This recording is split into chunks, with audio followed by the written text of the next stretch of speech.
নমস্কার বন্ধুরা, আজকে আমি বানাবো কলার বড়া। তার জন্য পাকনা কলার বড়া আর কি।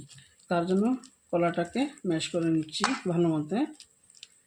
আর এটা ভালো কলা দিয়েও হবে, আর যে কালা কালা হয়ে যায় আমরা তো ফেলে দিই, এটা না ফেলে কলা বড়া এরকমভাবে বানিয়ে খাওয়া যায়। আগে কলাটা মেখে দেখাচ্ছি, ভালো মতো ম্যাশ করে নিই। কলাটা মাখা হয়ে গেছে, এখন চিনিটা নিজের আন্দাজে দিয়ে দিবেন। আমরা যা মানে মিষ্টি যেই যতটুকু খাবেন, আমি হাফ কাপের মতন দিয়ে দিচ্ছি। এই কাপের এই যে মগটার হাফ মগ দিয়ে দিচ্ছি। আগে দুটা কলা আর চিনিটা মিশিয়ে নিই ভালো মতো। এই দেখুন বন্ধুরা, চিনিটাও গলে গেছে।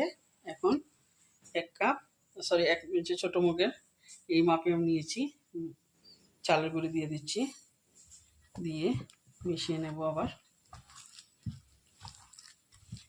একটা নারকেল কুড়িয়ে নিয়েছিলাম, এটাও দিয়ে দিচ্ছি। কুড়ানো নারকেল একটা আস্তায় দিয়ে দিচ্ছি।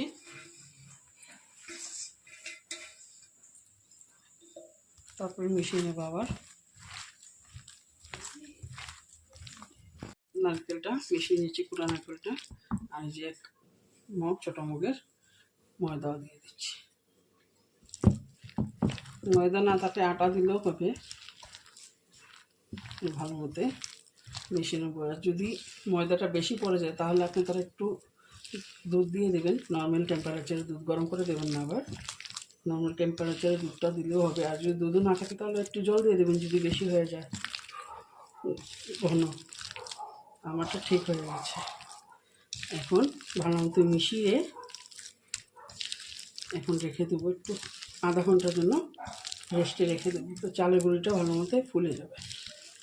আর চালের গুঁড়ি যদি দিতে না চান, আপনারা না থাকে যদি বা দিতেও না চান, তাহলে সুজি দিয়ে দেবেন চালের গুঁড়ির বদলে। এখন এটা রেস্টে রেখে দেবো।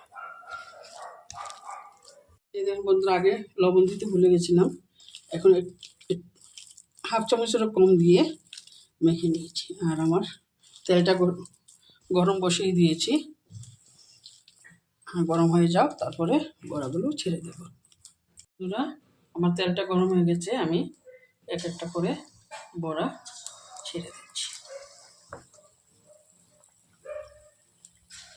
বড়াগুলো একটু নাড়া দিয়ে দিচ্ছি যাতে একটার সঙ্গে একটা না লাগে। তারপর লাল লাল করে ভেজে তুলে দেখাচ্ছি।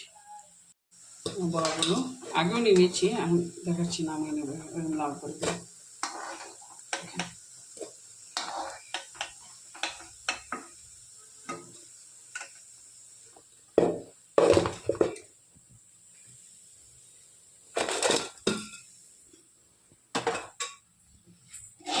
আবার এখানে আমি করে দিয়ে দেবো। কড়াটা ভর্তি করে এখন দিয়ে দেবো। তেলটা বেশি আছে, আবার এখন লাল করে উঠিয়ে নেব।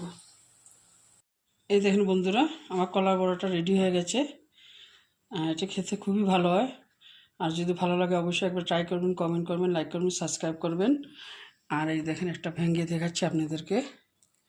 এই দেখেন এরকম হবে, একবার অবশ্যই ট্রাই করবেন। Thank you.